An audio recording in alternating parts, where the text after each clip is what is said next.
Hey friends, welcome back to the Wildflower and Twine Sourdough Kitchen. In today's beginner-friendly video, we're going to be making the easiest zero technique sandwich loaf. So grab your active starter and let's go make some super soft and fluffy bread.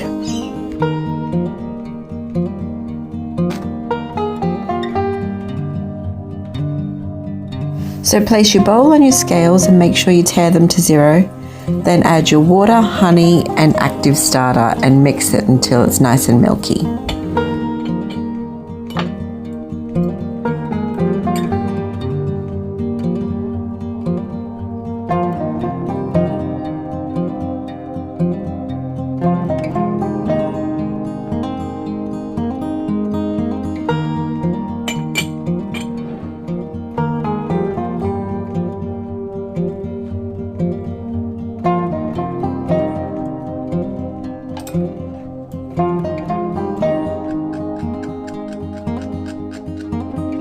And once you've got that thoroughly mixed, we're going to add in the flour and salt.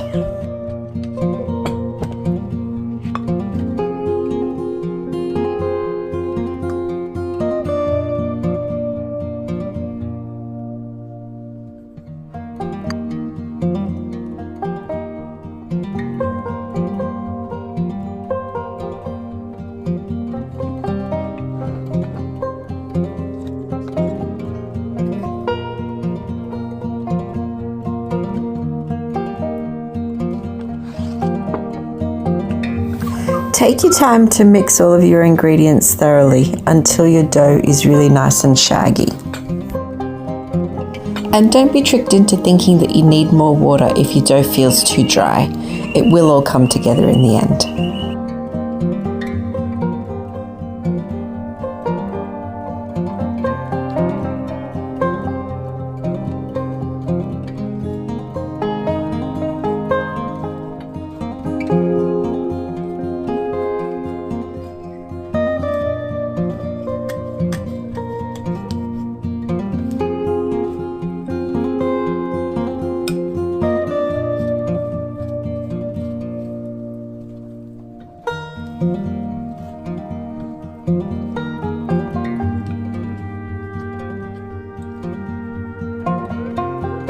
Clean up the edge of your bowl with a dough scraper and then give your dough a gentle knead just to bring it all together into the center. It's always a good idea to record the time you started your dough and how many stretch and folds and coil folds you've done throughout the day, just so you don't get confused. This is why I like to use a glass casserole dish, because I can just take a whiteboard marker and write right on the lid. Now we're going to start on our stretch and folds. We're going to do 2 sets of these with 1 hour rest in between. So lightly wet your fingers and run them around the edge of your bowl just to loosen the edge of the dough. Stretch one side up into the air and rest it down on the other side. You'll do this 4 times, rotating the bowl 1/4 each time, and that is 1 set.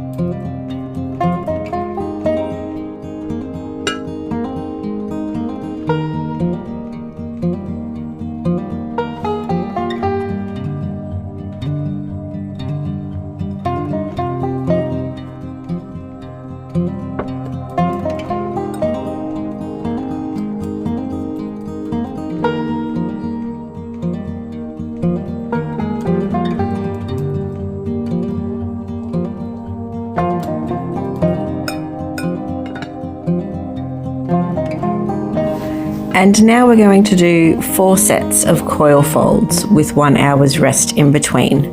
So again, lightly wet both hands this time and grab your dough from the center and gently stretch and pull it up into the air.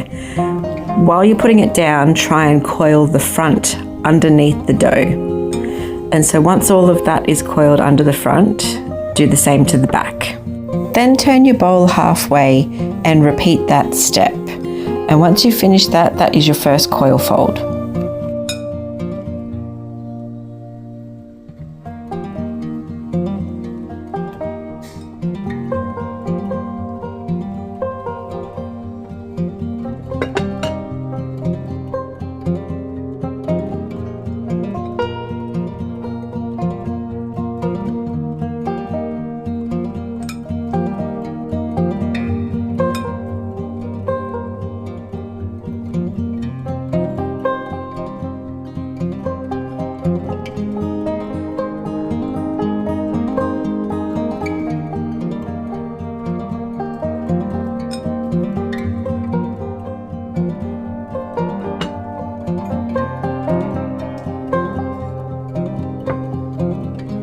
by now you should start to notice some changes in your dough's appearance and texture.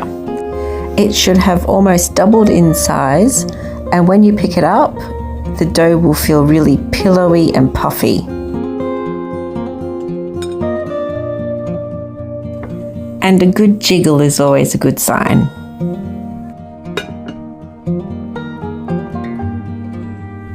While your dough is resting for the last time, get your loaf pan ready. I like to grease my pan with butter and sprinkle with a mixture of seeds.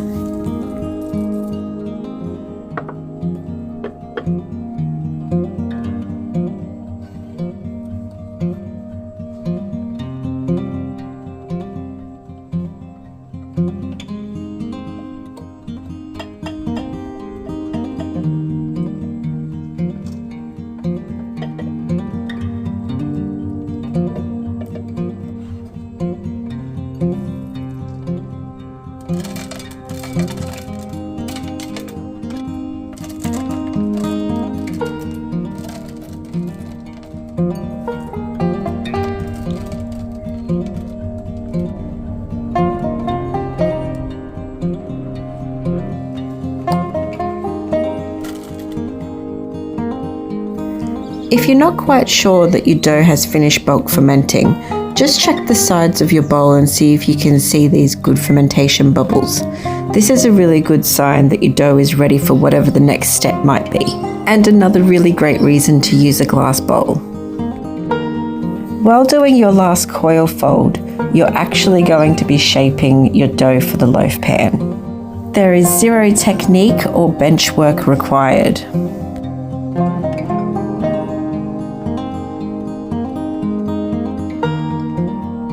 Once you've finished your coil fold, pick up your dough and gently lower it into your loaf pan. That is it. We don't do stressful or overwhelming techniques around here.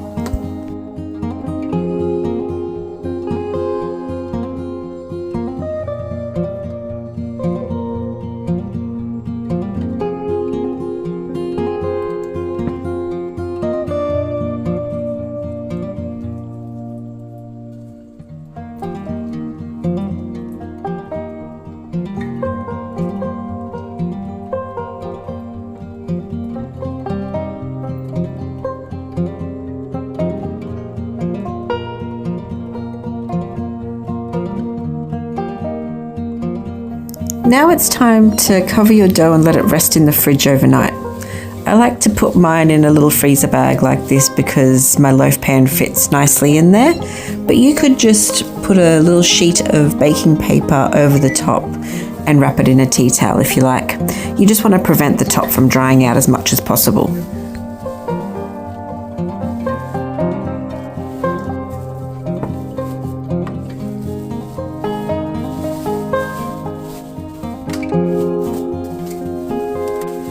Make a simple score right across the top of your dough. This is going to help create an even rise. You might have noticed that I don't have a fancy lamb for scoring. While they might be nice to have, any sharp blade will work, just like this $2 craft knife. After 40 minutes in the oven, this loaf looks perfect. But we have to wait until it's fully cooled before we can cut into it.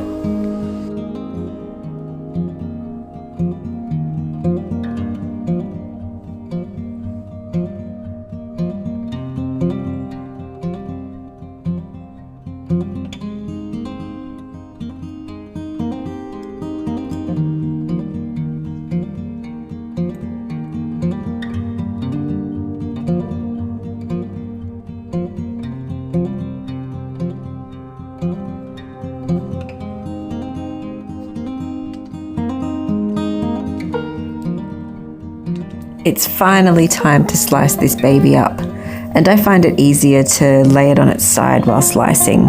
But you could also put it in the fridge for an hour or so just to firm it up a little bit to make it easier for slicing.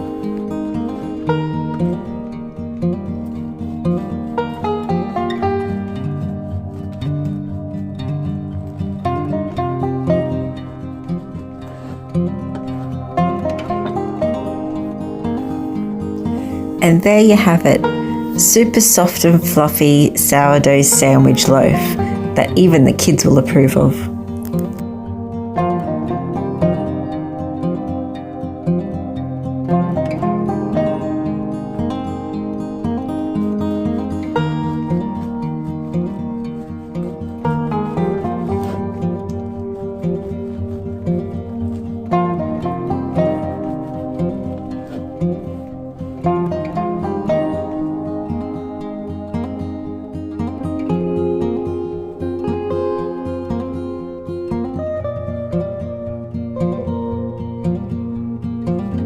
I hope you found this video nice and easy to follow, and it's inspired you to get your loaf pan out and give a sandwich loaf a go.